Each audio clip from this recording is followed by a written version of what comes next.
Good to go, Mr. Kirkland. All right. Good evening, everyone. It is 6 p.m., February the 2nd, 2021. I'll call to order the Keystone Heights Airport Authority monthly meeting. Ask everyone to please stand for prayer and Pledge of Allegiance. Tonight we are going to offer special prayer for one of our own, Ms. Bronwyn Nichols, David Nichols' wife, is going through some cancer treatments, and we want to remember her especially tonight. So let us pray. Our Heavenly Father, we thank you and we praise you for who you are. We thank you that we can come to you with all of the needs that are out there, especially Bronwyn, where we pray that you give them strength as she goes through treatments. We pray for families, Lord, who have loved ones that are battling COVID in the hospitals. Lord, we ask that you give them strength, give them comfort.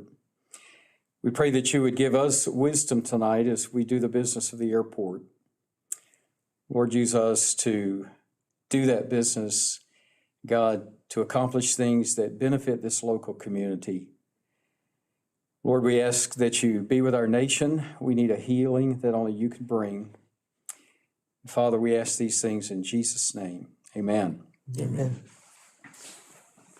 I pledge allegiance to the flag of the United States of America and to the republic for which it stands, one nation, under God, indivisible, with liberty and justice for all. Thank you. Please be seated.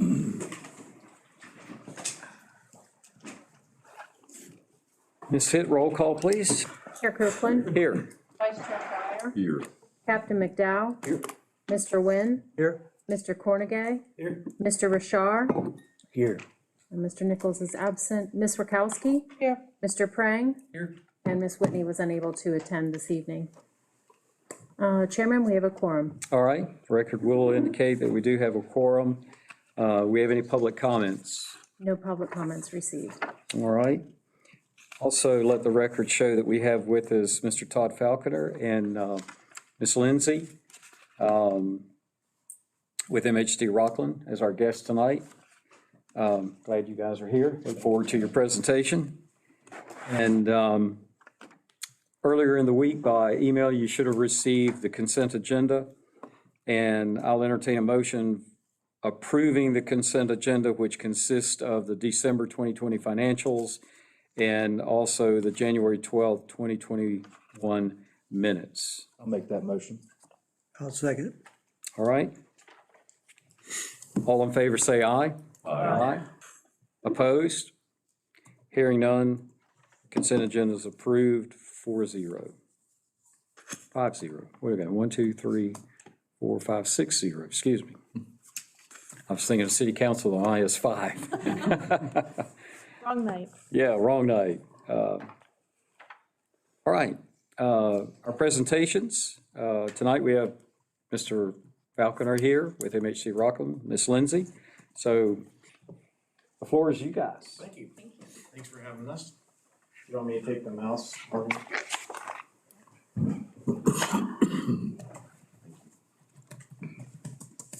Okay, so I thought I'd do a little review and then go through some of the. Run on, you gotta scooch that way a little bit. There you go. Okay. So in case somebody hasn't read the news, we did receive a $64.5 million U.S. Navy contract in November. That's been executed and is underway currently. Class 0121 started training on December 7th. We have 3 German Navy flight officers. They're training to fly as a Category 1 or a co-pilot, basically co-pilot position on the aircraft. We have the next class, 0221, will start in April.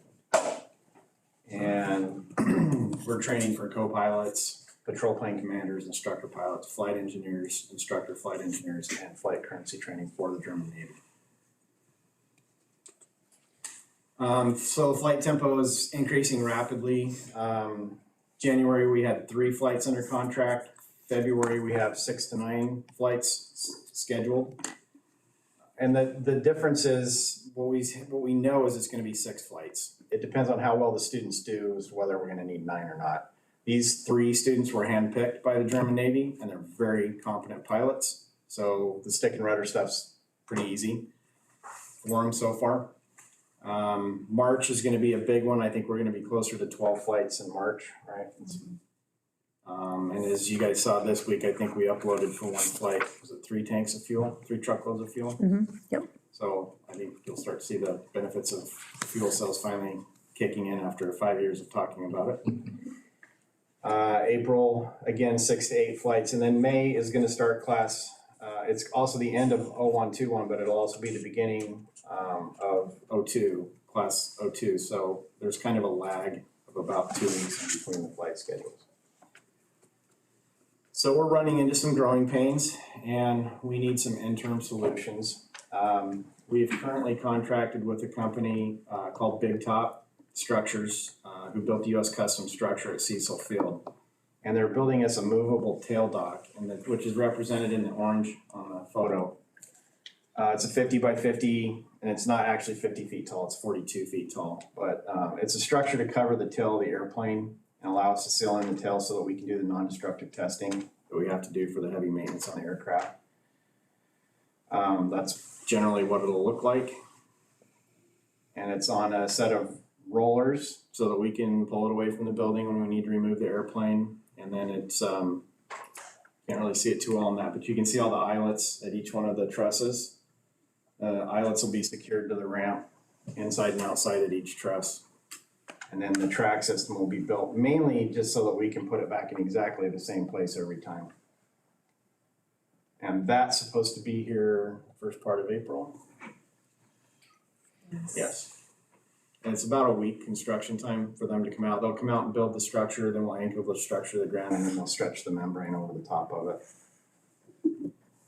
That's what the inside looks like, and that's what the back of it will pretty much look like. There's a roll up. It's basically like a Roman shade type design to roll up the door, the outer door. The outer door is mesh, so there's no a reduced wind resistance to the structure. We're also talking in Mobile Modular about getting a building. That's, many of you recognize that from the Taiwan project. Get a similar building structure put directly behind our hangar. We are out of space. We have, 22 people in that building right now and 2 toilets. So we're gonna be adding some bathroom facilities to the building itself, and then the administrative staff and myself are gonna move out to that building. Basically where the old museum was, on that pad. The other really critical thing that we have is we have a warehouse shortage. We've identified that we have about 12 months of storage left between all of our warehouses all over the world. And right now we're cross shifting inventory to, we're leaving a lot in Australia. We opened another warehouse in Australia, and we're gonna have Montreal full by the end of this month. So we have to look at putting some other type of storage in, before the EA is complete, basically. And so we've tasked AECOM, and Bill's been looking at just some top level look at where we could possibly go. And it's gonna be a sprung structure, so it'll look about like something like that. Just pure warehousing. But we don't know where yet. Bill's looking at where we can, where the best places will be to go. And then, of course, when we come to a decision, we'll come back and talk to you about that some more. So that's a temporary structure? I mean, you have to have a concrete slab, but. It's technically temporary, but it's an insulated structure, and we'll have it air conditioned. Okay. We're looking at about 50,000 square feet. It's technically temporary. We could take it down and move it somewhere else. Okay. But we're not gonna treat it like that. We're gonna treat it as a 50,000 square foot warehouse. It's on concrete though, right? Yes, sir. Okay. And it'll have a proper loading dock and everything. This structure, the FedEx truck in front of it, that's similar to what we'll have with the loading dock. Are you indicating there'll be 2 structures or 1 structure? Just one structure. Okay. That's just what the buildings look like. They have natural, the top where it's white is a less opaque material so that some of the natural light comes in, so we don't have to have so much lighting inside. Todd, did you want to discuss anything with the current warehouse? Yeah, so, once this structure is complete, what we'd like to do is take down that building, the Bodo building, and put a new structure up on that building, on that slab. Because we looked at trying to fix it, but frankly, we're just gonna spend too much money fixing something that should be just torn down. And, we'll probably reuse the slab, and that's about it. And that's all I have for tonight. Any questions? Well, it's good to know they're flying. They are. Have you had any problems with, Thank you. so when you guys take on fuel, is Mike adequately able to accommodate Mike's you? Or been- Whatever system he's worked out's been perfect. Yesterday, we uploaded 3 truckloads. And in the interim, he had another jet fuel truck to fill up the tank right behind. And he'd calculated enough off, so whatever he's doing is working perfect. Yeah, we had a new load come in yesterday, and then we anticipate probably another load for next week. Right. After we do tomorrow's load, and then next week we'll order another load in. So the flights are spread out enough that we're not running out of fuel. So far, it's worked out very well. I'm sure we'll probably he'll have to come up with a different program once you start to pick up more, If we have overlapping classes, it might get a little bit more interesting, but maybe two deliveries It's a week. about 2 to 3 flights a week yeah. And right now, whenever I'm sick anymore. Right. I mean, he knows a month out what we're gonna be Our uploading and schedule when. is, okay. So he can project, what he needs. Like yesterday, we had to wait, we uploaded 2 truckloads and then had to wait for the fuel truck to show up and then uploaded the rest of the load. So how much fuel did you take on? I mean, did you take on like 5,000 gallons? or- 6,000 something gallons yesterday. I think so. So one thing we had talked about before is possibly purchasing a new rolling chassis and putting that tank on there, but that doesn't solve our problem with multiple trips. So one of the things I had brought up with the board before is going to a larger capacity truck. And Mike and I have talked about that a little bit. I asked him to get with, is it Eastern or what's the name of It's our? Titan, and so we got with Titan last year, and I've got the pricing. We were really kind of waiting for these guys to kind of get the ball rolling, and before we Show me the money committed. comes in, Right. Scott. Yeah, that was. Well, if we had a larger capacity truck, it would be less fueling trips to your aircraft, plus it'd be surplus fuel sitting on the ramp with that truck loaded. Right. So we'll be looking at that, I guess, further, but right now it's working okay. And we have in the past been able to upload, like if Mike needs to get rid of another 500 gallons, we've been able to pick another plane to upload that on, just to give him the room to take another truck. So we've worked on a few deals like that. We've taken fuel we didn't necessarily need, but we'll Just to make use- room or whatever for another tank. Yeah, I mean, we're gonna use it, so. Okay. Oh, the other thing I should say is we did get permission today. 665 is going out for paint this week. We're gonna send it to Mena, Arkansas. For those of you that have seen the movie American Made, we're going to what's his name? Roadrunner guy. Anyway, it says airfield. In Mena, Arkansas, we're gonna get that. And, Welcome aboard. In regards to your warehouse space, that $50,000 square foot unit, will that satisfy your needs for the near future, or is that a stopgap or to be determined? we don't know. That's what we need for the next couple of years. Okay. And frankly, we don't know what we're gonna get from the Australians. What they projected is very hard to realize when you see it. I mean, I know from the log pack exercise we did with SPO in Australia that the train, I think I've mentioned this before, the logistics train on trucks, on trailers and 40-foot containers is 150 kilometers long. I don't know a way to represent that in another way. I can tell you right now, we have about 150,000 square feet of warehouse space full, and we are not even halfway through. So I guess that's why I was asking if those are temporary buildings, because if you get the EA done and you're gonna do your facility over there, would you eventually move it over there, or would you just leave this where it's at? well, that's gonna lead to a whole different series of maybes, but that's largely gonna depend on if the road gets done, if there's state money to help build some of the other infrastructure that we're not willing to pay for, those kind of questions. Okay, So The other thing that we asked Bill to look at is putting it on a piece of property where if we need to, we can expand the slab and add on to the building.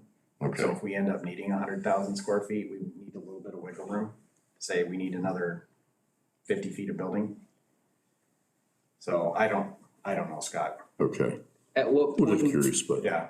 at what point in time do you wanna solidify your plans for the placement of the warehouse? Do you have or does it just need to happen in 2021? Well, I know that the building, because we're gonna order an off-the-shelf, basically, structure that they don't have to do anything special to. So I know the construction time's gonna be very short, like 6 to 8 weeks, probably. We have 12 months of storage. So I'm gonna start getting real panicky around July. Mhm. And I don't know if this is where you were headed, Chad, but we're looking at a couple sites, trying to just come up with one that MHD can work with.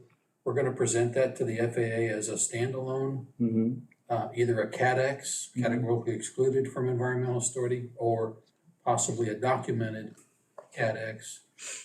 Finding a way to relate it to their existing work, not the future work, so they don't roll it into the EA. Right. So we're looking at a couple of sites, and I think that we're probably a month or 6 weeks away from that. I think Todd will be back to the board looking for a land lease, or at least an agreement on a land lease in principle. This is where we'd like to put our warehouse facility and this lease, this expansion area, et cetera.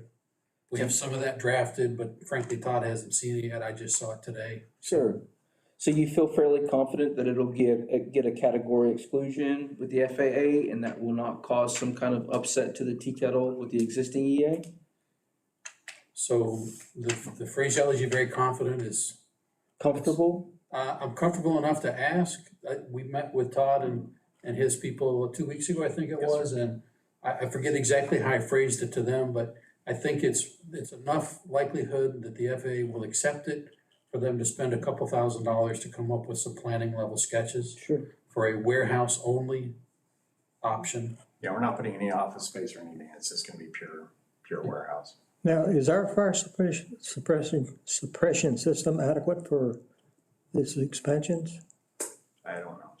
That's down the road too far. Yeah. We're just trying to get to step one Yeah. before we. All of the sites we're looking at are along the airport entrance road. So they should be in general proximity to one of your dry hydrant locations. Whether the fire flow covers it or not, we haven't studied that. We're sort of in a, let's get environmental approval before we start doing design tasks. Because if the FAA is gonna squash it or force it to be rolled into the other study, it doesn't meet the timeline of warehouse space by the end of this calendar year.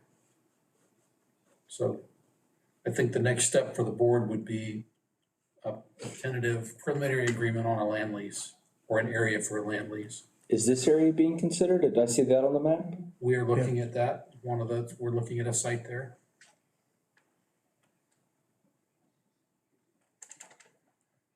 that would be good. Anytime we, wanna have a concert, we can just have him move the parts out and we'll use that as the pavilion.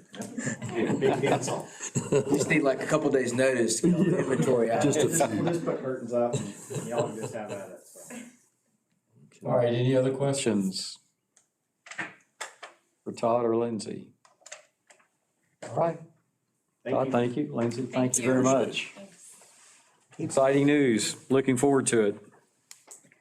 And thank you for all the fuel usage, Jet A purchase. We appreciate that.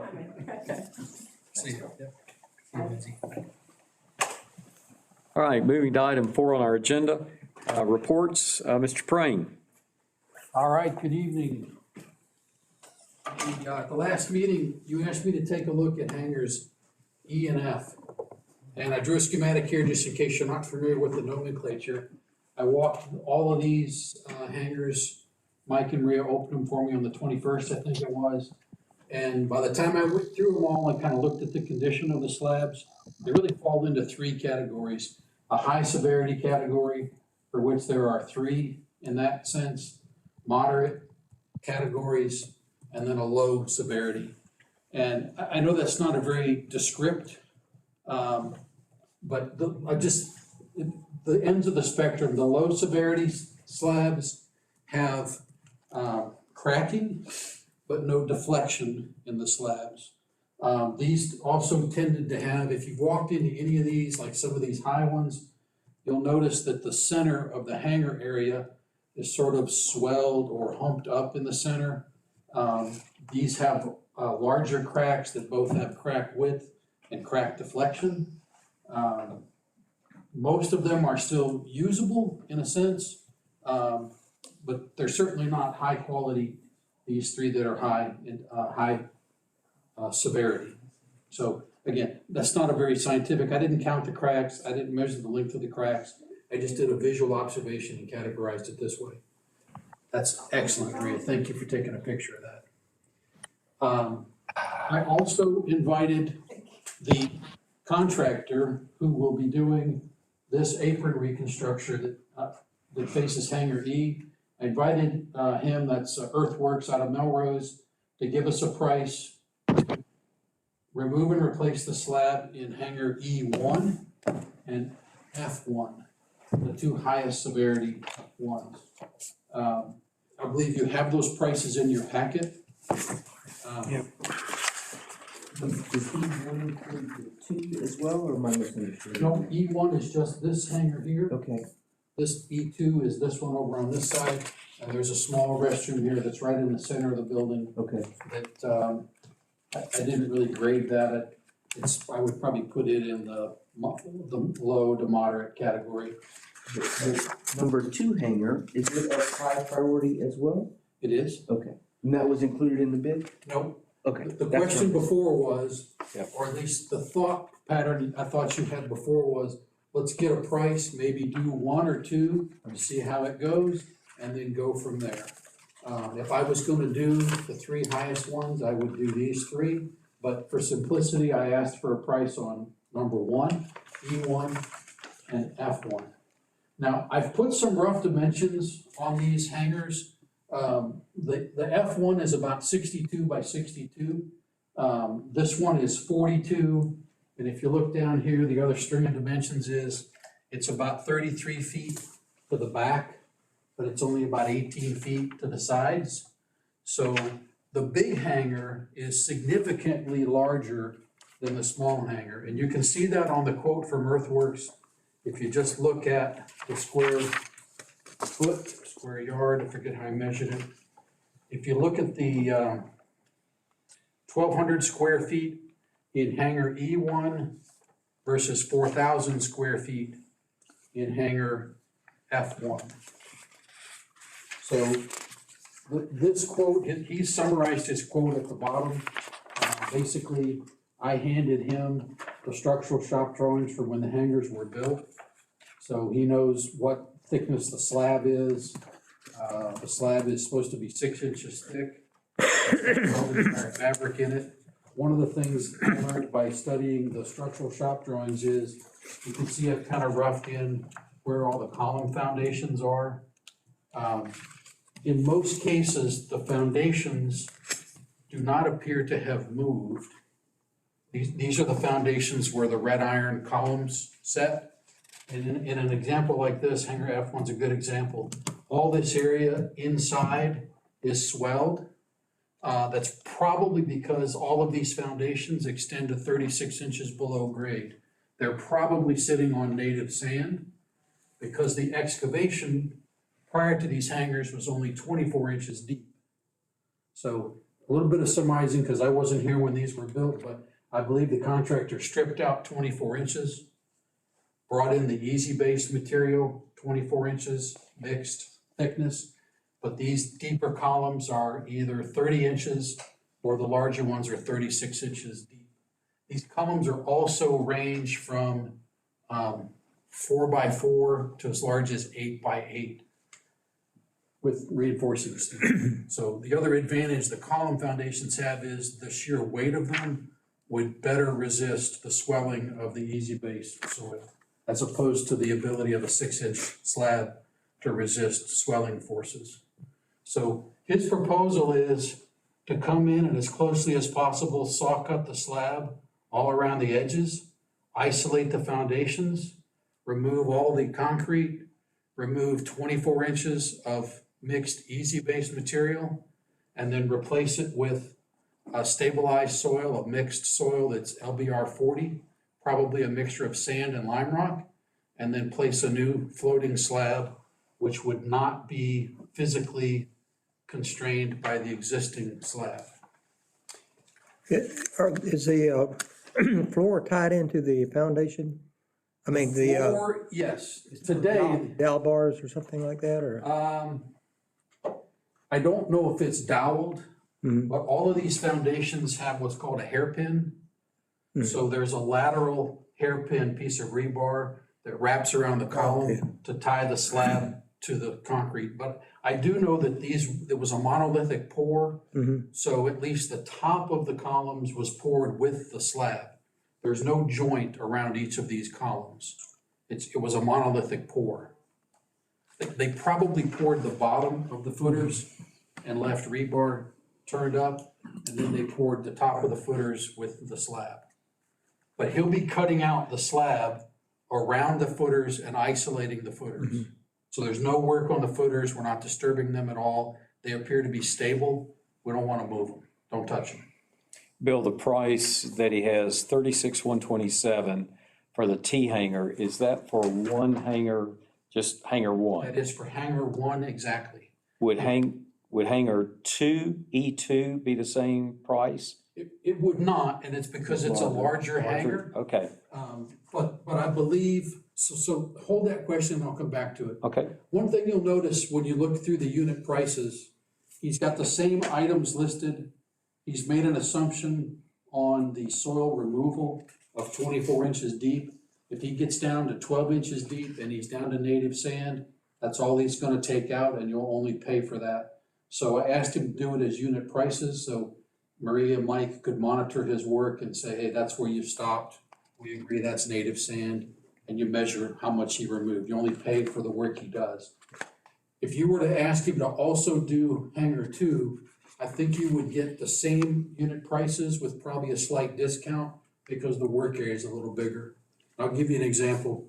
He's got $6.03 for concrete removal and replacement on the smaller hanger. He's got $3.51 on the larger hanger. There's more volume of work there. It's a square, he doesn't have to work around the spots, so this is a little more open. It's definitely more square footage, it's almost twice the size of number one. You can see if number two was a regular hanger, it would stop right there. So all of this is part of that hanger, right, but it's added square footage. right. My guess would be this is somewhere near 3,000 square feet in this hangar. He's got 4,000 listed, unless I'm looking at it That's wrong. this one. Oh, okay, Yeah. Yeah, gotcha. there is not a price for number two. I see. But I think you could extend the prices if you wanted to do this one and this one. In regards to the concrete removal and disposal, and then also the stabilized subbase, is it not an option to bring in a crusher and utilize the existing concrete and then remove the cost for bringing in lime rock and the mixing for the LBR 40? It's got welded wire fabric in it. Okay, so he there's would no way need- to crush through I that? mean, he would need a crusher and a screener and a magnetic So device. there's, that's not even. That would have to a be realistic processed option. at a plant that was set up for that.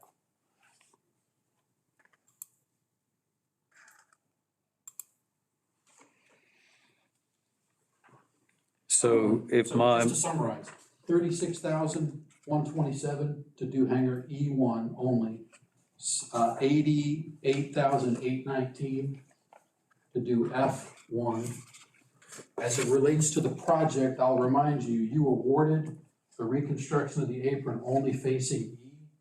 If you're going to do E1, he needs to do this demolition and reconstruction before he fixes this asphalt, because we want him hauling all of this out and working it on the old asphalt, not the brand new asphalt. If both were selected, would there still be a mobilization for both units? Mobilization fee for both units? for E1 and E2, So this is his proposal, Understood. and I could certainly ask him that. If you award E1 and F1 and you add it to the other project and you allow him to mobilize once and do all three pieces of work, there's probably some economy there, yes. I mean, I You agree. would be taking off a portion of the $3,000 item that's the first item on the list. Understood. And I mean, I appreciate there's gonna be different kinds of equipment used for this, so I understand the mobilization, but if we elect to do both, there should be a cost savings, because you're not gonna mobilize something twice for the same unit. Correct. It would be a portion of that, well, as long as you let him do them consecutively. Yeah. That's the other logistic for him is, and this is just probably common for all contractors, if you want him to come out and do this one and then go away for 2 months, he's gotta haul all his equipment off, he's gotta bring it back, there's a cost for that. So if you allow him to come do this first, E1, and then allow him to start on this project and work F1 at the same time. Right now, he's not slated to reconstruct the asphalt between the hangars. That was a bid schedule that wasn't awarded yet. I think he would be happy for you to add that at any time while the project is still ongoing, and he will honor the unit prices that he bid. Did you ask him if he's ever done something similar to this before? I don't believe, what would you call similar? Well, Demoing a slab inside a building, I think he's done that, but on this scale, probably not. One thing that's unique too, Chad, because you're probably gonna ask me, I'll go ahead and sketch it. This is out of scale, but the 6-inch slab is there and it has a turn down to we call it a grade beam. So when the door closes right to there. This has rebar in it. And this was poured monolithically. There's a piece of rebar that does that. The grade beam, you'll notice it's in his, 1, 2, 3, 4. It's in his 6th bullet towards the bottom.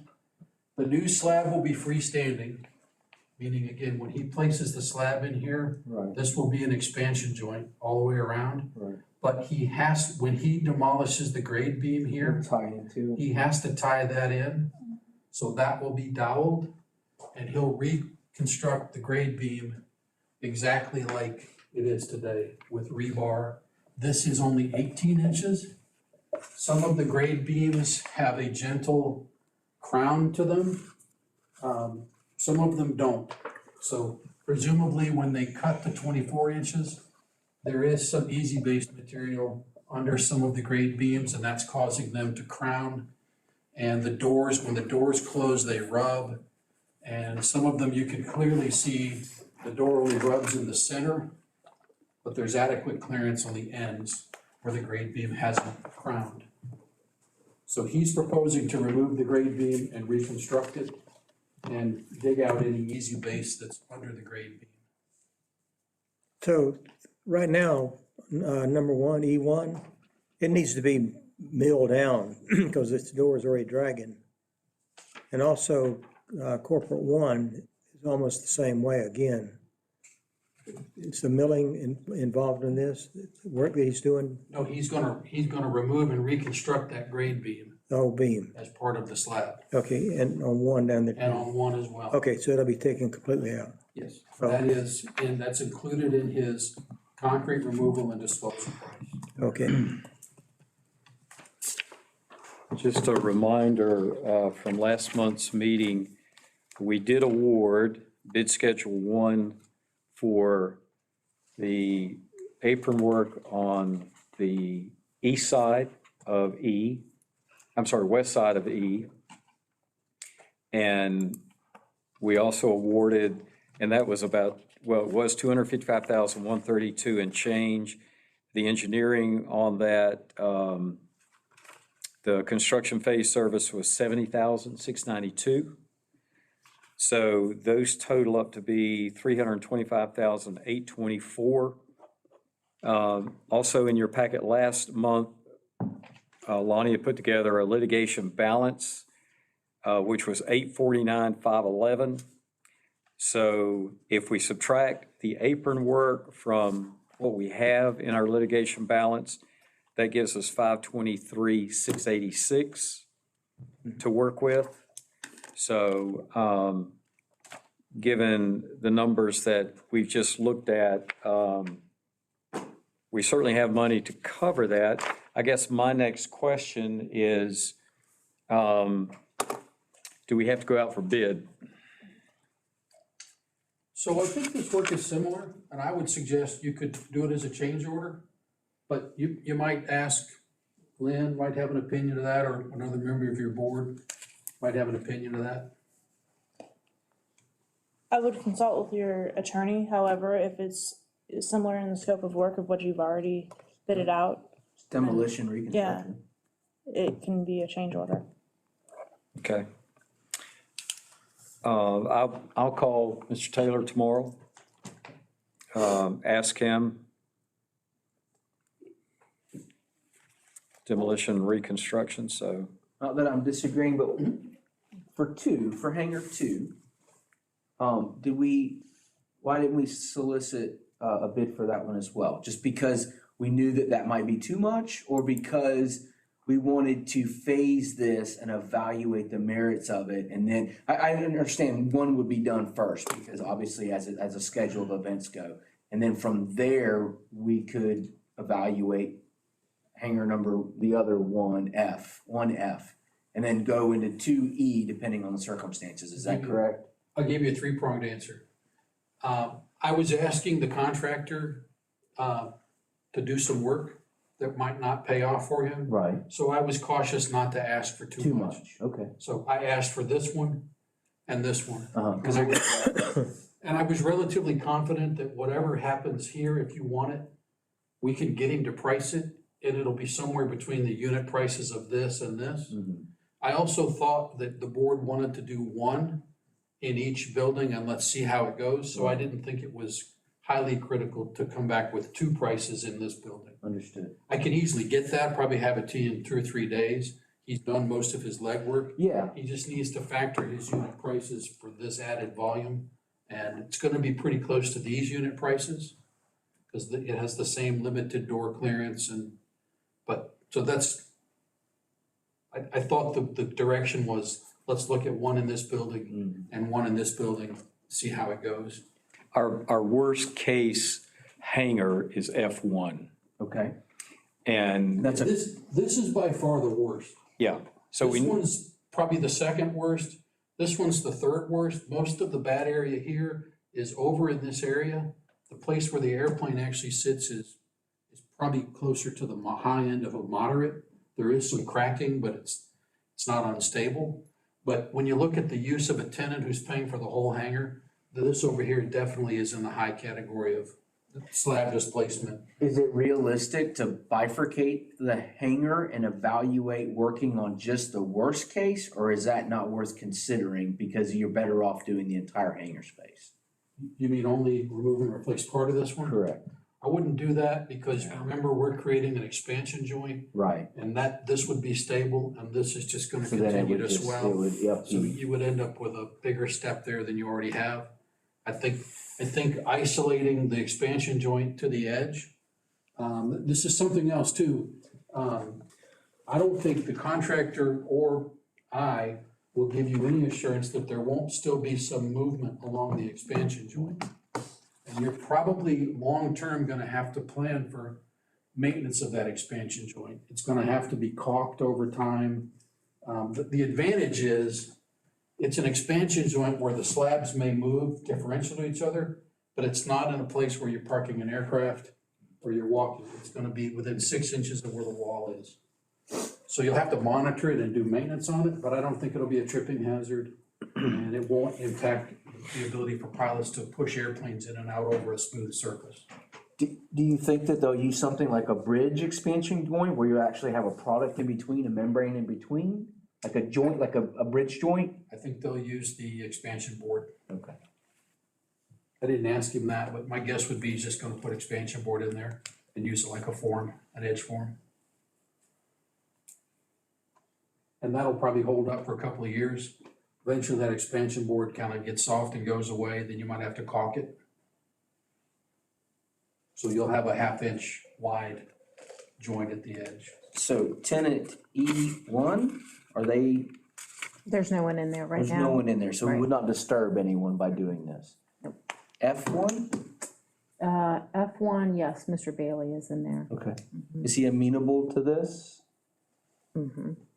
Wonder where he would take his aircraft, though. We don't have any other hangars that would accommodate that aircraft. Well, we could just schedule with him, his larger aircraft, we would just schedule to make sure that he's not in the state. I mean, Okay. he lives He every flies place out. else, right. His other small aircraft, we could probably relocate into a hangar. Perhaps back into E1, once it's final, right? Potentially, yeah. When were we scheduled to start the asphalt work? March. Yeah, he's ready like early March, first week of March to start this. But if you authorize him to do this and or this, he would start this on first week of March, hangar E1. So I'm thinking we should go ahead and vote on this contingent upon what you find out from our attorney on making it otherwise we could delay it. We'd have to wait till the March meeting. And if we don't want him to start on the asphalt, we're gonna delay him further. Did he seem comfortable in the thought process that, we may elect just to select one? And then based on the merits of that, move into another? Obviously, E1 makes the most sense. These prices are standalone prices. If you only authorize E1, this number's good, and vice versa. E1, I would say, makes the most sense from an economic point of view, but there's no airplane in there. F1 has a customer that could leave at any time, or if he damages that aircraft in there, I don't know if we would be subject to a lawsuit. And the aircraft he's got in there is several $1 million, the one that's in F1. When is the restroom project? Is it gonna be with one or two? This restroom? Yeah, So right now, I'm not recommending you do anything to the restroom. okay, let it. There's come some in. cracks in the wall, there's a couple tiles loose, but it's a hangar restroom, y'all, It's more cosmetic, I think, than it is structural. I think the restroom is still functional for the purpose of what a restroom is intended for. We just call it an outhouse, and it's kind of out on its own. Yeah. Okay, So, like, there's some you could come in and patch the drywall, and the drywall's separated in one corner, but it doesn't compromise the privacy of the restroom or anything like that. So I think that still functions as a restroom for the foreseeable future. I'll make a motion to. Hold on, Chad, I'm sorry. I loathe doing this because you guys like short meetings, but I want to offer one other thing with the caveat. I know you're gonna everybody put down anything you might throw at me, but when AECom designed the apron reconstruction, we knew there would be a large volume of easy base material, thousands of cubic yards coming out of these areas. And you'll remember I was pressed by a couple of you, let's put that on site somewhere and waste it on site. And I said, AECom will not do that. It could be an environmental hazard at some point. We don't want to be responsible for it. AECom has not designed the slab removal and replacements for you. And I'm not the designer of record on that. These are relatively small quantities of easy base. If you would like to entertain the couple hundred cubic yards that are gonna come out in one hangar, it's 110 estimated, the other one is 340. If you as the board wants to waste that 450 cubic yards of easy base material on your site somewhere, you could probably get a lower price for that work item. It's currently priced to haul it back to Jacksonville, the same as the other project at, in one case, $67 a cubic yard, in the other case, $62 a cubic yard. I don't know what the savings would be, and it would not be AECom's responsibility, but if you wanted to find a place that you could, I would suggest you build a berm out of it, put some cover soil on it, and plant grass so you always know where it is, a low berm that you can just mow over. If you want to put it in a place like an RPZ where you're never going to build a building, there are some cost savings possibly for that item. I don't know the number. I'm happy to ask the contractor, but that's the one difference. And I hate to bring up a subject because it, there's a difference there. Why did I not recommend it here? Why would I recommend it here? It's because I'm not responsible for it under the slabs. That's your project. I just helped you get a price from the contractor. But if you've got the contractor hauling all the rest of it off, why leave it here on site to have to contend with in the future? Just for a few $1,000s. Right, Yeah, yeah, you might save 8 or 10,000. I mean, it's a nice option that you offer us, but yeah. I'd say You get want rid of somebody it. to come later and say, why didn't you give us a chance to save a couple $1,000? Right, right. I'll make a motion to approve the removal and replacement of concrete floor in E1. I'll second. All right, I have some discussion about that. The worst hanger is F1. I know E1 would, I guess, dovetail more with the apron work. But if the board decides to go with E1, then Can I present my rationale? certainly. I think it'll be easier to learn in E1 and then take that learning lesson and use it in F1. From a scale standpoint and also from a scale of, and because we have a tenant in F1, all the tools, the toolbox learned in E1, they hopefully be able to translate into that, which will reduce the duration of the construction timeline. That's my rationale. We'll have to rebid F1 though, right? No. No, it would, if Mr. Taylor says it's okay that we can treat this as a change order and they're all separate priced units, then it would be just a matter of moving then from one to the next one. So David, are you suggesting that maybe we authorize both E1 and F1 at the same time? Financially, we can afford that, given the bids and the numbers that I've looked at here. But that's an option for the board. I think after hearing Chad's rationale, I think that may be the better approach, simply because we get that done, that opens that hangar up to move Mr. Bailey's one plane or anyone else that we would need to move into that space. And I do, Bill, confirm if I'm not mistaken, when we were down there looking at those hangars, E1, we're doing the asphalt side, but where that door does not shut at all. And it's getting caught up on the concrete Yes. lip, not on the, so even if we remove the asphalt and relay the asphalt, that door is still gonna be Wedge. in this far. So it's got to, for it to be function and for us to really rent it out properly, it needs to function appropriately by shutting all the way, so. I think that, I agree with you, but, so based on what Mr. Prang has told us about the piers on that, or where the piles are at being, would you say 36 inches? The larger hangar, they're 36 inches deep, Okay, and on the E hangar, they're 30 inches. okay. So based on theirs, and there hasn't appeared to be any substantial movement on those, and the fact that Earthworks is a company that's been in business, like I say, I think I stated at a previous meeting, they've been doing work for the University of Florida and other state agencies for years. I think he's been in business for 30 years or close to it. I would trust them to come in and do both of them. And I understand your rationale too, respect that. But again, the aircraft that's in there, the main aircraft, I want to say is a $2.5 million aircraft at least. Which one's that? The one Bailey. in F1. $5 million. So 5 million. New one. So he's already had some problems, and we did mitigate that problem, I think, on the asphalt out near the taxiway for that aircraft to get in and out. But I would suggest we go ahead and do this. They'll be mobilized. I feel like I have faith in their work. Also, as they're probably gonna start with E1 anyway, They and have to, hopefully they would yeah. see some problems, and then we could always stop F1.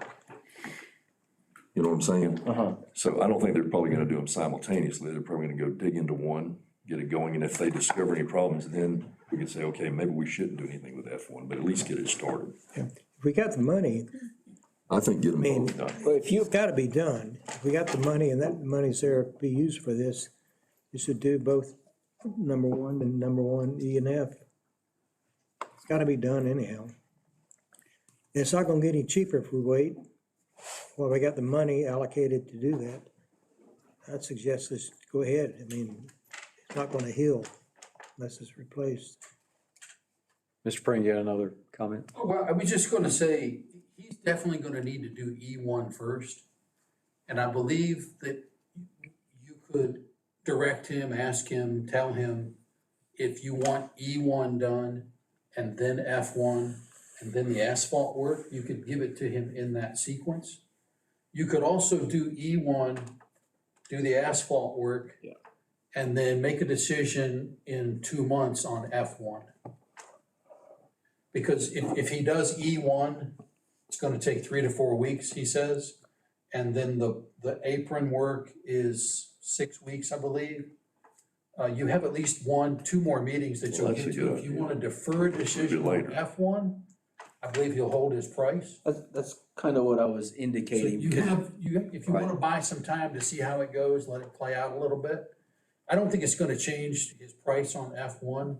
He might change his technique and go a little faster, but he still has to haul off the same amount of material. Okay. He actually might learn that his price on F1's not high enough by the time he gets done with E1. I mean, there's a chance what he learns may go the other way. I think he would honor his price, but I would not defer the decision thinking the price would come down on F1. If something changes significantly, we certainly can try to negotiate that with him, but if we're gonna do that, we have to, in fairness, give him the chance to negotiate the other way if he realizes, this took me 5 weeks, it was way harder than I thought. And, I mean, just out of fairness, we would have to. I just thought of something else, though. If you go to our attorney and he says it is adequate or legal to make this a change order, if we wait to vote on F later, though, that may not be a change order. Is that a possibility? If he deemed No, I do one, not, I do You not think even so. F1 You could be a can- change order You later can on? keep adding additional work to your scope. Okay. if he thinks it's okay, he'll think it's okay in 2 months to add Okay. the other one. It would Right. just be change order 2. Okay. It's in-kind work. I mean, it's not really a big discrepancy between. Terry, one thing I may want to offer, I can't tell you what to say in your motion, but you may want to add to your motion that your motion is contingent upon. Certainly. Well, I think that our policies override our motions, our purchasing policies override our motions. Well, no, he's got to find out from the attorney if we can do that change order, Sure. so, anyway, just a suggestion. So you have Mr. Richard's motion. All I have right now is a motion was made to approve the removal and replacement of E1, and then there was a board discussion. So I don't know Okay. how you wanted to finish that. All right. We had a second, and Do you want me to include based on, I think we need to say something about it being contingent. So I'll amend my motion okay, to include Mr. Taylor's approval through our purchasing policy.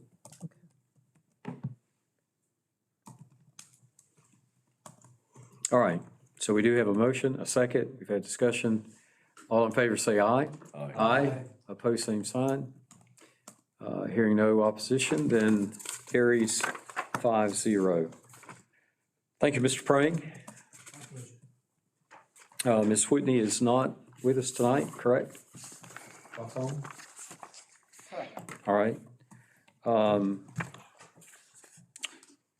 We'll move down to Mr. Cornegay, EPO information. All right. Thank you, Mr. Chairman. I just want to give you a brief update on where we are with the TPO as far as the Unified Work Program and the list of priority projects goes. The list of priority, or I'm sorry, yes, the list of priority projects deadline was last Thursday, Lynn, January 22nd, I believe it was. And we got approval from the TPO to extend that deadline because neither the city council nor the Board of County Commissioners had met yet to move forward on the requests.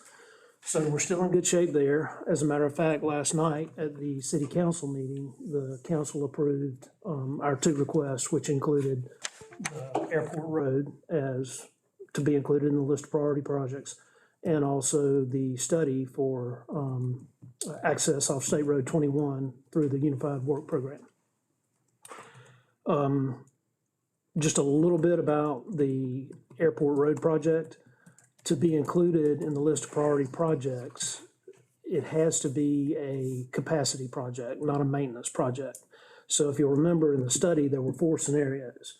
The first 3 scenarios are deemed maintenance projects. Scenario 4 would be the capacity project where they would actually build the new road and make all the other improvements that were included in the first 3 scenarios. So that's the scenario we're putting forward with the TPO. So as I said, it was approved, both of those items were approved last night at the city council meeting. And then, Lynn, do you know if it's gonna be on the county commission agenda on the what meeting will it be? Next Tuesday.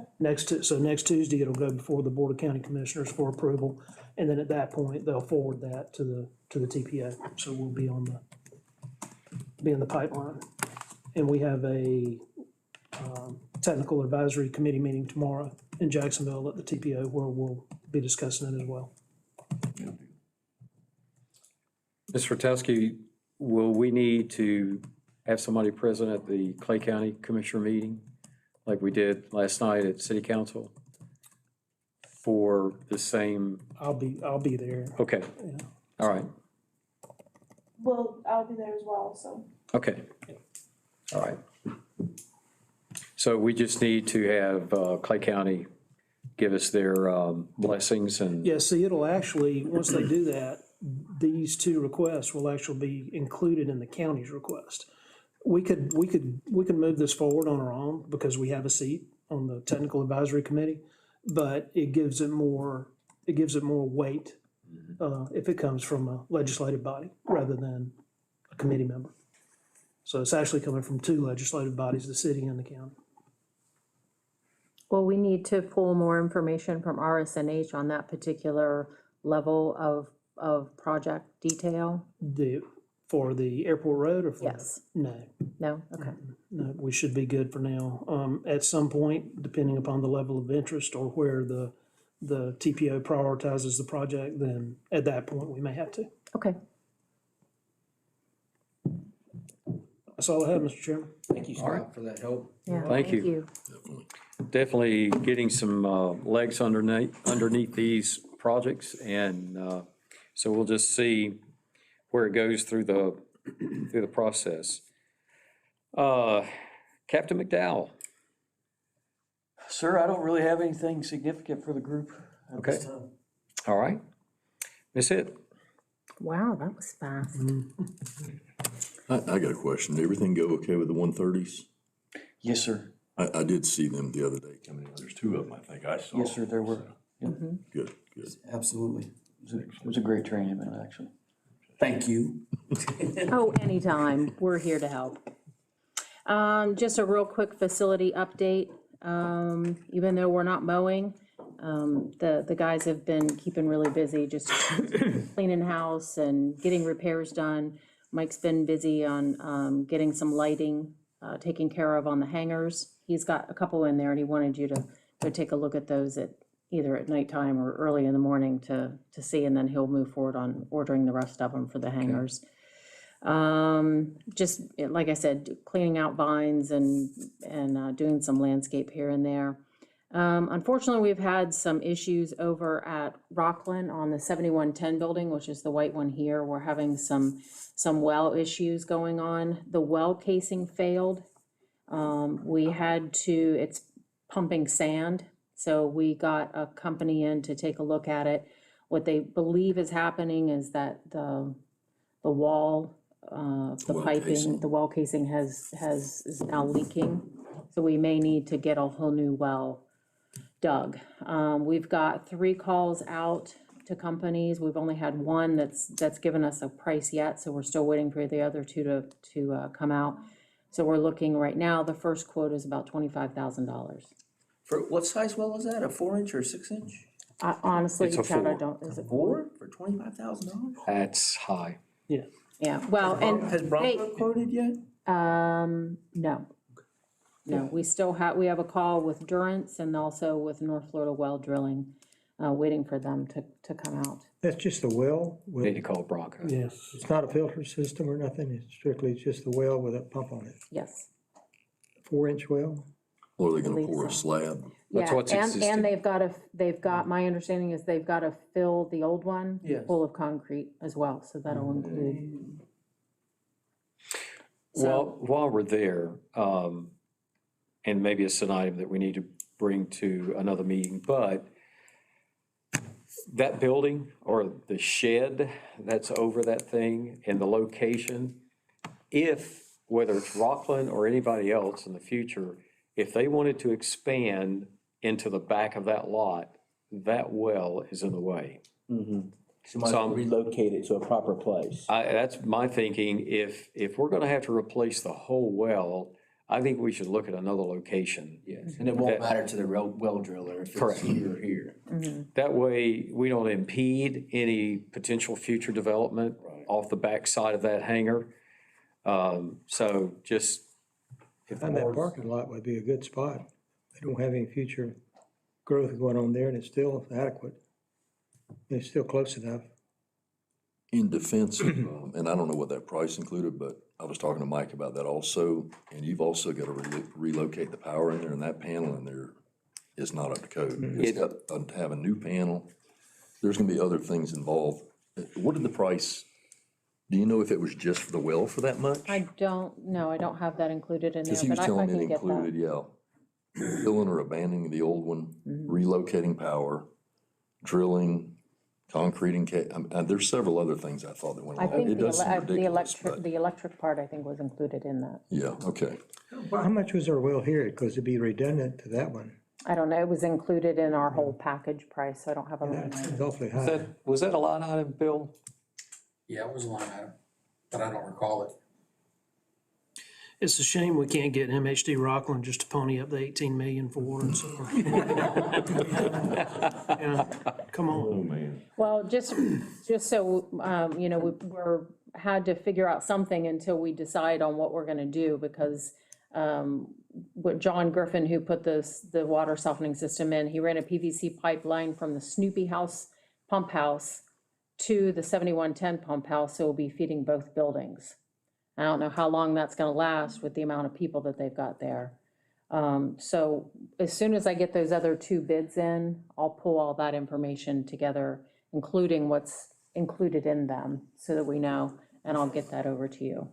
How about our septic tank system? Is it adequate for a residential system running in a business environment? Well, we actually, right after that, then we ended up having their bathroom in here, then backed up, and now we're. facility? Not this one, Okay, over at the 72. same building. But we ended up having to get Keystone Plumbing out yesterday to snake. And we're thinking that the whole drain field may be collapsing as well. Yeah. So now we've got to get prices on all that. So that whole system, I don't think, to answer your question, it's not there to accommodate to all Isn't the that based people on that they've got. occupancy? Yes. Yeah, and that was built in the what, early 70s? That whole system that was put in place? I hope it was. Just So it's not left from World War II. Because that's That the old existing, hangar. the septic tank that the museum was feeding into is right around the power pole. If you're standing there looking at the slab where the museum was located, you'll see some PVC pipes. In fact, that's the drain, the septic The pump line, and the freshwater plumbing that was there. So that septic tank is to the left of that. I'm not sure how it lays in there. Didn't you do an evaluation? You found all the wellheads and you found all the septic systems and you did a GPS? Yeah, We have a map. but I miscalculated on the one, because all the plumbing came out of the building on this side, Okay.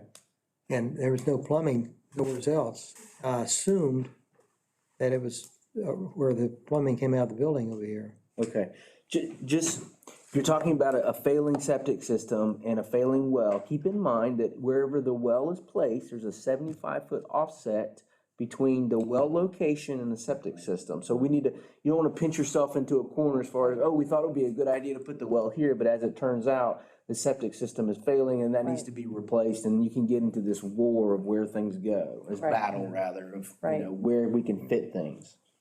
Okay, Just be conscientious of that as you make the decisions. Good point. well, once we collect all of that data, we're good right now, but, we're gonna need to do something here within the next probably month or so. We probably need to go ahead and put together, to be ready for that, to be presented at the board, we're gonna have to go out for bid Mm-hmm. on those. So we need some specifications and locations pinpointed as to where we're proposing that the new well go and the new septic system. Yeah, I would recommend us pursuing, if the system, if we know there's a problem now, Yep. it never gets better. No, When is CCUA, was it them that was proposing bringing the water out here and the sewage and? Mhm. Is that like 5 years away or is that Yeah. sometime? I mean, it's, We've asked for appropriations. There's an appropriations Yeah, request in. it's $18 million Yeah, away. it's 22 million, Yeah, it's 22. 22 million. well.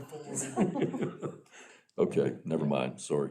Yeah. But I mean, we will. Hopefully it'll be here, but Yeah, it's, yeah, it takes I mean, time. it's not unrealistic. Right, But it is unrealistic in a fiscal year Short term, 21, yeah. 22 standpoint. I believe it is. Yeah. You still have to go into full design, you're gonna have this prolonged process. Right. Temporarily, can they, that's a 4-inch well, isn't it? Isn't it 4-inch? Yes, it's a 4-inch well. Can they drop a pipe in there, a 2-inch pipe? In the casing? problem is they got more and more people over there. I mean, it's a quick fix. Well, they've got a quick fix already. Yeah, and it's working okay? It's working okay. yep, I think we gotta, this may be a blessing in disguise only because that shack needs to come down anyway. The wiring needs to be completely reworked. The well is in the way of any expansion, so I think we move forward and make it right. One thing to consider, Maria, is will a 4-inch well meet or exceed our current and future needs? okay, So it's possible that a 6-inch well could be desired based on current and future needs. So the cost of upgrading to a 6-inch well is nominal compared to drilling another well. right, So that's something to consider at least. okay, As far as volume goes. Why don't we include, both sizes? One could be an alternate or request bids for a 4-inch and a 6-inch. Well, that's a good idea too, because you could do a cross feed back over to the other well. Yes. In the event that building goes Yeah, down, you could have. You'll have the ability for infrastructure to kind of move back and Right. forth as necessary. Yeah, And perhaps that well, good thinking there, Chad, because if something was built on the other side where we had our dirt storage staging area, And pipe to it. which is a potential, according to that sketch that Todd had shown us, we'd have to have water available for it as well. Redundancy is good. So, Especially when infrastructure is in That place. site could have its own well also. Across the river. yeah, it could. All right. Now, if Right. you do a 6-inch well, it's gonna be expensive to put a water purification system like we have. A 4-inch well is kind of common to do that. When you go to a 6-inch well, all your plumbing now is all entirely different. You gotta upsize all your filter systems and all that. Well, we'll cross that bridge later. okay. So we'll create a scope of work then, and I Yeah. can send that out to all of you. And we'll base on 4 and 6. We might go back to to this. Bill, was there a separate specification in our FBO documents for the well, just the well? I was thinking maybe we could use some of the same verbiage as some guidelines for developing our request for, I think we just quoted the Florida statute that governs public potable well construction. okay, so why don't we at least get I'll look at it that? in just a minute. Okay, thank you. Okay. Let's see, we do have a NOTAM set. If any of you pilots have noticed, our white beacon light is inoperative. We do have TCA out of Georgia coming down, but they can't get down here for another couple weeks. It was a repair that they did about 2 months ago, and it failed again, so they'll be coming down and replacing that, but we do have a NOTAM set for it. Last month, we talked about Creative Concrete Design, was kind of was not in contact with us about getting the ditch cleaned out. My recommendation right now, just because we have all this well stuff in front of us and some dollars are gonna be going out, that's more of an emergency at this point in the season. My recommendation would be to wait, to get that ditch cleaned out. But I would also recommend that we go ahead and go back out for bid. Because when I pulled the other two, quotes, one required our equipment for the airport as well as staff time, which is really kind of defeats the purpose. And the other one was probably about $2,000 more. So I'd really, and there are some other contractors who I think were just so busy they didn't have time to give us quotes, and I'd like to go back out for bid. I think it would be worth our while. So while we're in our downtime, it's rainy season's not gonna start maybe for another couple of months, but we've got a lot of projects that are gonna be some bigger dollars than we anticipated right now. Just in case Earthworks is interested in that small project, we make sure they get to see it at least. That is one particular contracting company I was talking about, because I think they were so busy that they never gave us a quote initially, so. So if the board's okay with that. And we're looking basically for someone to come in and just clear that and open up the existing ditch from the And culvert. the other company who was so much less, they had no way of, they wouldn't even come in and clean out the ditch Okay. underneath, or not the ditch, but the culvert itself. So that's why I'd like to go out and rebid. As far as the fuel farm goes, as I mentioned earlier, we did receive yesterday another 8,000 gallons, and we'll be ordering more next week as well. We've got the in preparation for our annual inspection of the fuel farm. We've got all of it pressure washed and cleaned over there. So Preston was busy at work last weekend taking care of all of that. And we have started the annual inspection yesterday, today, and then Titan will be in later on in the month. If in fact they come in, they may just do where Mike has to do all the inspection sheets himself and then send it in. They may not do a physical. So in terms of equipment and vehicles, everything is working fine. We've had to do a little bit of work here and there, but everything's working fine on the facility side. Is the tug up and running? The tug, let's see, White Tug Midstate came out and pulled the White Tug apart to repair the brakes, and they were sending them off to be reshoed. Everything else, though, they got repaired, and now it's just the brakes. The rims and all? Yes. Oh, okay. Good. Maria, have y'all considered, I know this is more of a Mike question, but have we considered trying to burn the infield off before green up? It hasn't, no, we're not gonna do it this year, and we've already talked to forestry about it. Because Mike was able to get in there and mow down enough that we essentially had next to any of the love grass come through. So this past year, I think Mike did a great job in getting down and maintaining that.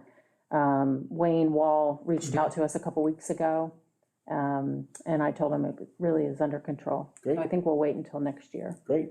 When's the tumbleweeds start coming in? Season's Yeah, passed. it's already passed. It's already passed. It would have started in probably December. Oh, okay.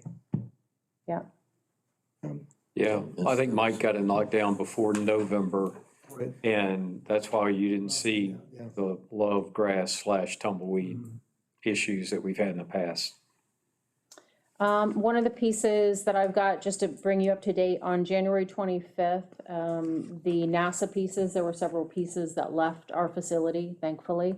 Many of the pieces were empty out of the hangar, and I want to thank Scott and Mike, and I think Luke was here helping as well as Noel and Woody. So we got 2 flatbeds in here. There were some pieces that were removed down on the acreage, as well as the hangar. Morgan, do you want to flip up the one picture that Mr. Dennis Jenkins shared? That is the simulator that Montreal Moonfall sent, and it just arrived today in Pima. So that piece is safe and sound in Pima. Excellent. So, and they said they'll continue to send us pictures as things improve and they get pieces and parts together there. They finally found a proper home. Yes, yeah, we're getting there. We still have several pieces, but now that that hangar is essentially emptied out, now we'll start working on emptying out some of these containers down here, move stuff back into that hangar. It's unfortunate that we've been about 14 months already that we have not collected any type of lease on that hangar, but at least we've got it to be able to sort things out and see what inventory we've got. In your packet, you'll see a recommendation letter. I believe I included it. If not, I think I emailed it to you.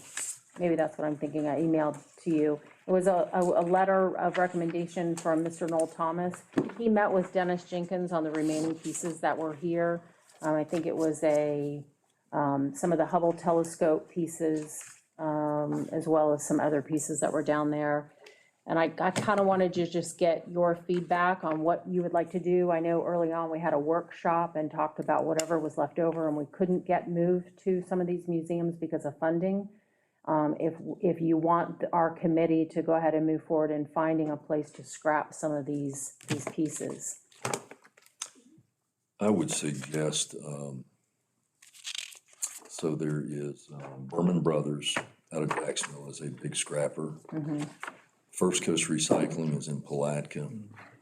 I don't know, Commercial Metals, I think, is out of Orlando. I think we used them before, but what I would recommend doing is just taking some photographs and then finding out email addresses. I can try to research some of that for you, and then we just say, as far as the steel goes, what we would like to know is what they will pay us per pound with each one of those contractors or any of the contractors cutting it up themselves and arranging for removal. Okay.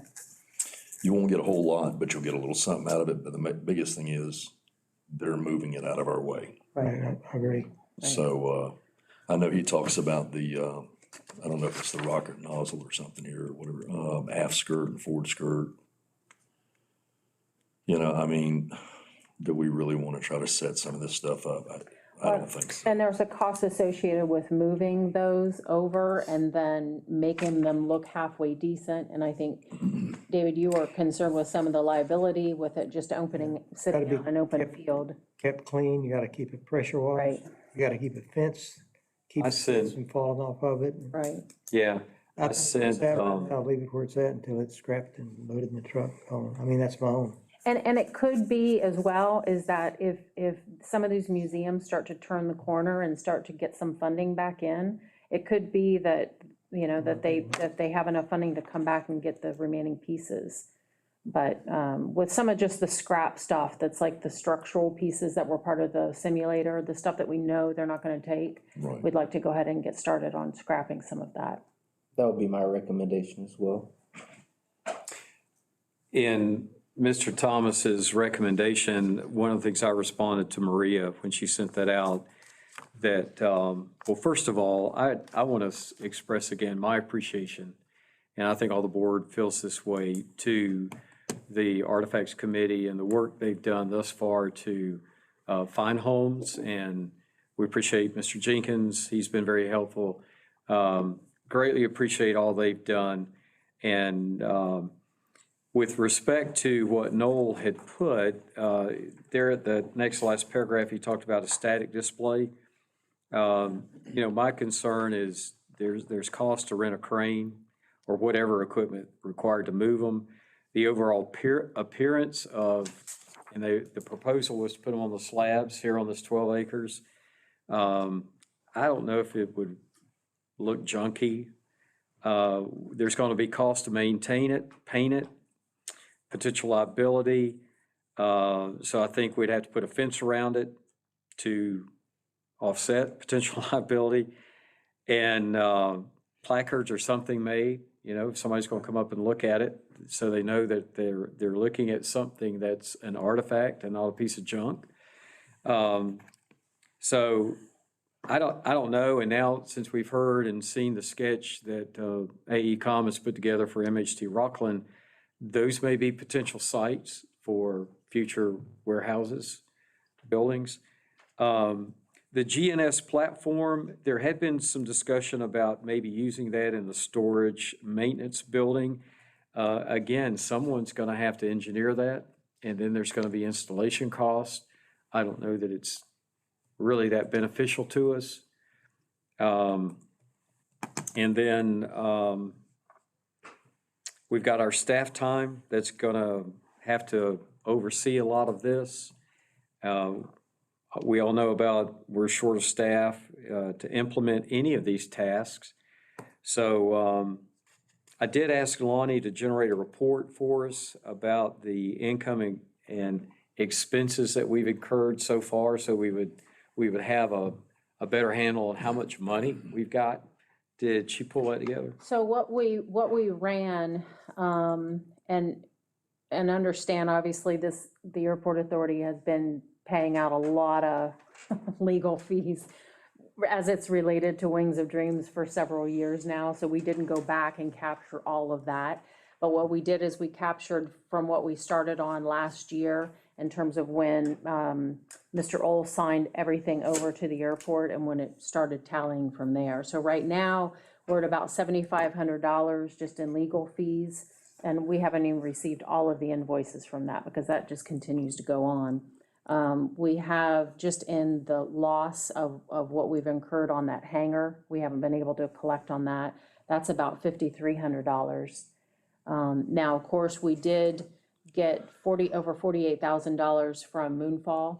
Correct. So we've been able to recoup some of that, and then, of course, the Cessna 140 as well, which we'll have the opportunity to make a little bit of money off of that. But in terms of what we'll continue to incur, just in terms of how we've got to be able to move some of those pieces and stage them in a different location, it'll continue to grow that expense. I think obviously we've covered our expenses.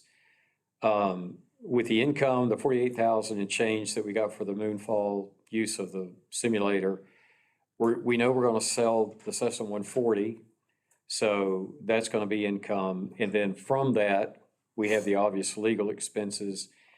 I just think the board, we need to take a really hard look about, do we really want to spend any more money other than what's required to scrap and process these pieces that aren't usable, and then whatever balance that we have left, then that goes into our general fund for other new well, new septic tank, some of the general expenses that we may incur. So In addition to the cost incurred, I'm always concerned about staff's time and resources. Yep. There's so many other things that I think that they would rather be working on as opposed to what we've inherited as far as a problem goes. I agree. Right. I Well, agree. and just how it looks down there is one thing. But another piece, and that's what I think the authorities' push has always been, is getting that area cleared out because that's land that could be developed. That's what we Right. refer to as beachfront property is down there and all that's sitting there. So at Even some when point. you're what mowing we- around it, it's a hurdle, it's like a, what do you call it, It's a maze of, yeah, it's a maze down there having to work around all that To the stuff. best of my knowledge, I haven't seen anything down there that I would consider an asset to the airport. I don't Correct. think this would be appropriate to use as a static display. right. Camp Landing has a bunch of static displays, they're very interesting, but that doesn't really fit our motif, and that wasn't our intent to No. have static displays Right. associated with these historical items. Correct. Now, the old Beacon, is there any other airports, private, that might have an interest in it?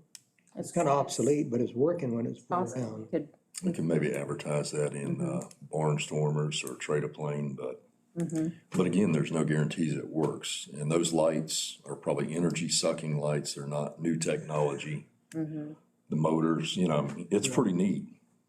But by the time you spend the time and effort advertising it, and then you got all the people you gotta go down there and meet to see, well, I wanna look at it. The best you could probably hope for is somebody agreed to come haul it away. Yeah, Right. exactly. right.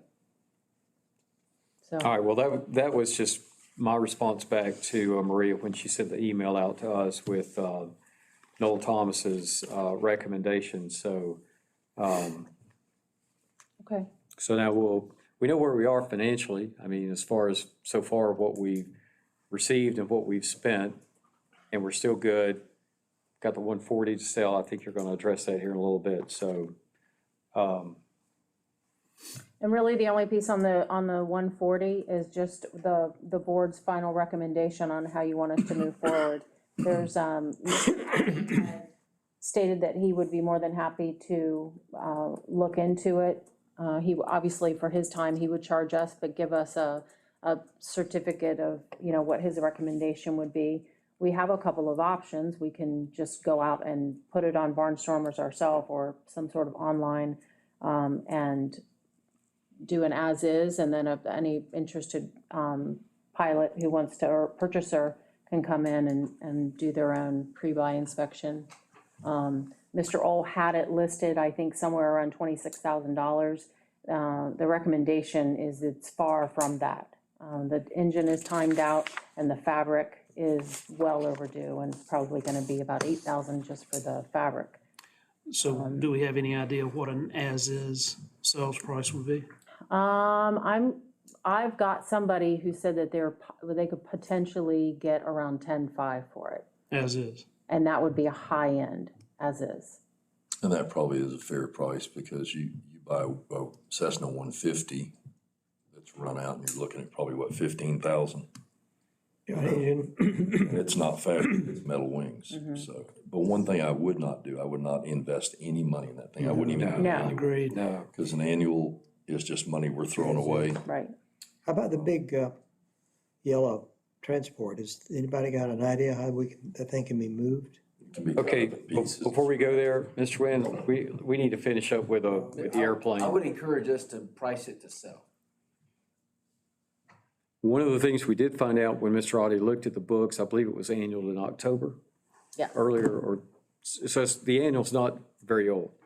So that's a good thing for us as far as being a seller. But any buyer potentially is going to want to do a pre-buy. That's fine.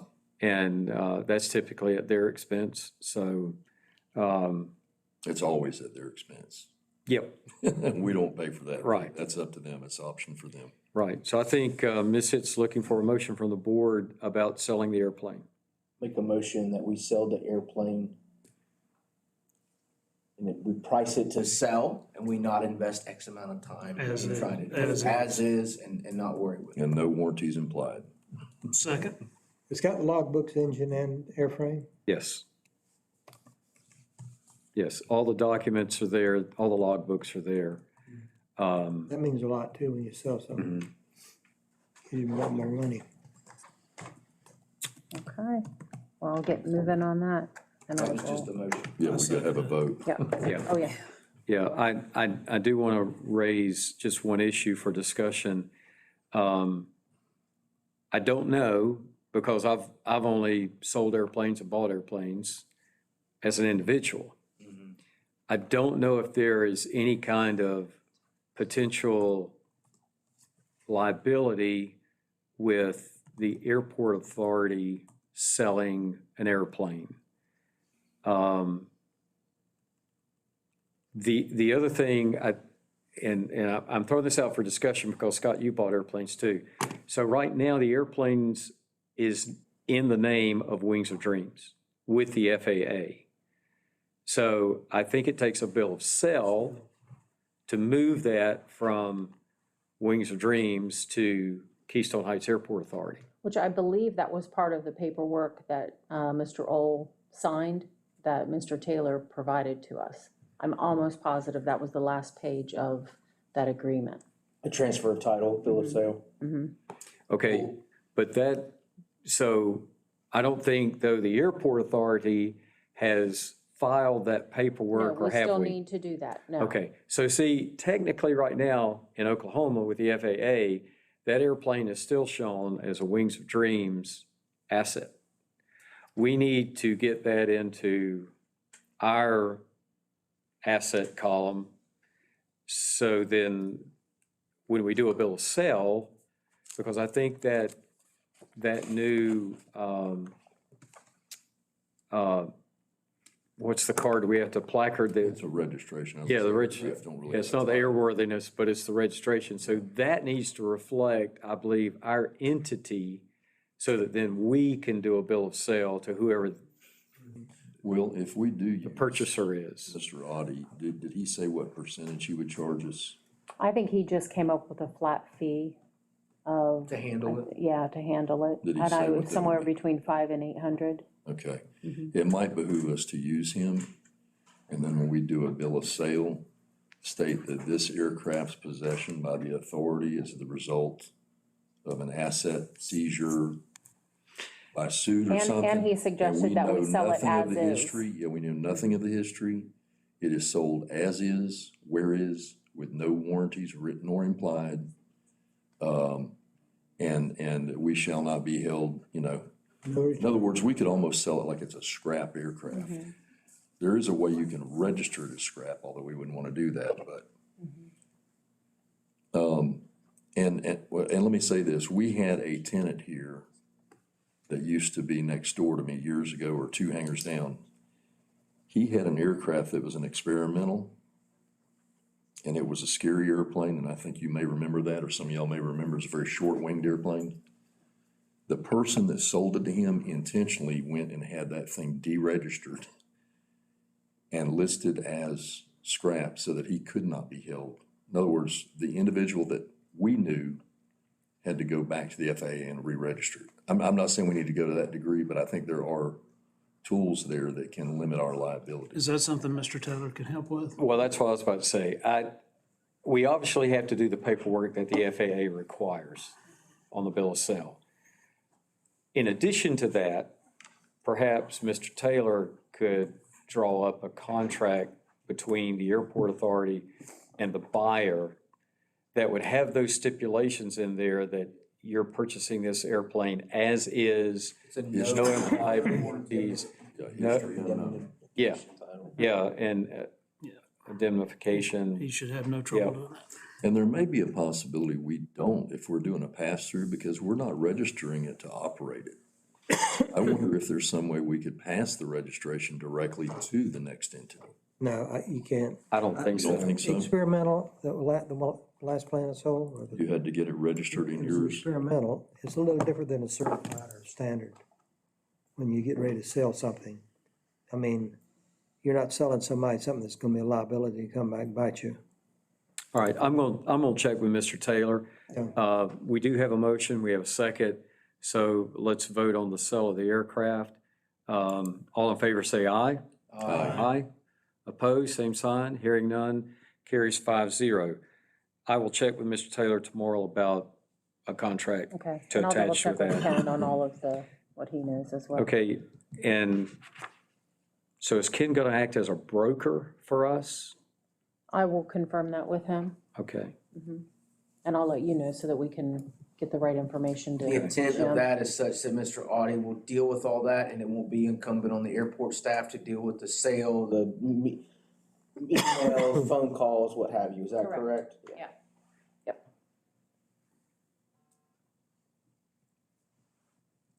okay, all right, what's next? That's it? That's it? Yep. All right, Ms. Ratowski. Just a couple of items that the airport might be interested in. The city is hosting a workshop on pavilion rentals. We're going to discuss the beach rules and renovations. The airport side, we're going to be talking about our benefits for the pavilion and rules and regulations inside that facility. That'll be hosted on Thursday at 2:00. The city did acquire a welcome center. We're partnering with a local business owner, and so we will be having a welcome center inside city limits right across the street from City Hall next to the natural park. I'll be reaching out to Ms. Hitt to gather some information because we will have some brochures and things of that nature for those who visit Keystone Heights. Also, with that being said, it's a time again for the business directory. So I'll be reaching out as well as Mr. Cantrell for items from the airport to put into that. And that's for the county, is that, or the Clay Today That's the Business Clay Today. Directory? Right, okay. When you say welcome center, is there an existing enclosed structure there now, or are you saying there's gonna be one built there? So there is, we have a local real estate agent has purchased the house or the building across the street from City Hall, next door to the National Oh, Park. it's next to the park, okay. Yes, and so within that structure, within that building, they have donated a portion of that to the city of Keystone Heights, for a welcome center, Okay, cool. so, Yeah, let me know whatever you need. absolutely. One thing that came up at the city council meeting last night, after the meeting, was Mr. Todd Beal, who's on the Heritage Commission. They're looking for artifacts of the city. And I shared with him that we had a storage room that had a lot of old Keystone artifacts. He is actually owner of the building that the welcome center is gonna be put in, so that ties into that conversation. Oh, That's part of perfect. what's gonna be. Oh, there's some awesome pieces in there I think that can be used. So I told Mr. Beal to contact you. Okay. To come out and actually see what was in Yeah. that room and take all of it if he would like to.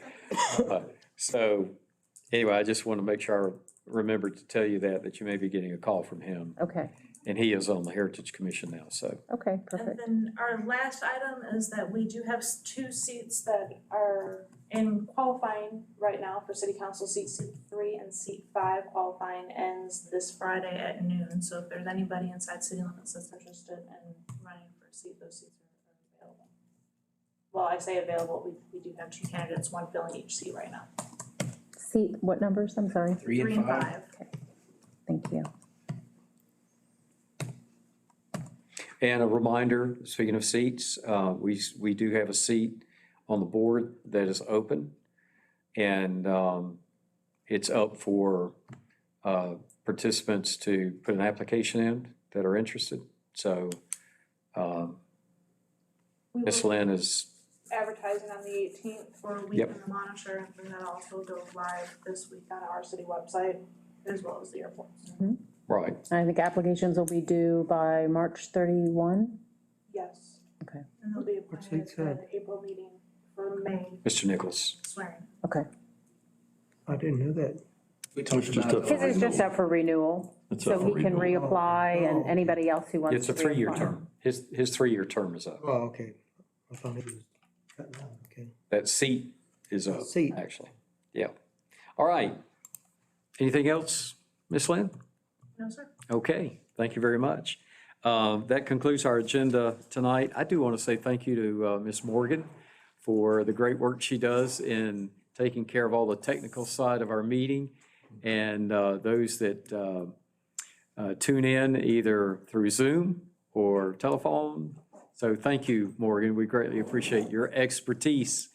Doing a great job. Can I say something along those same lines? Sure.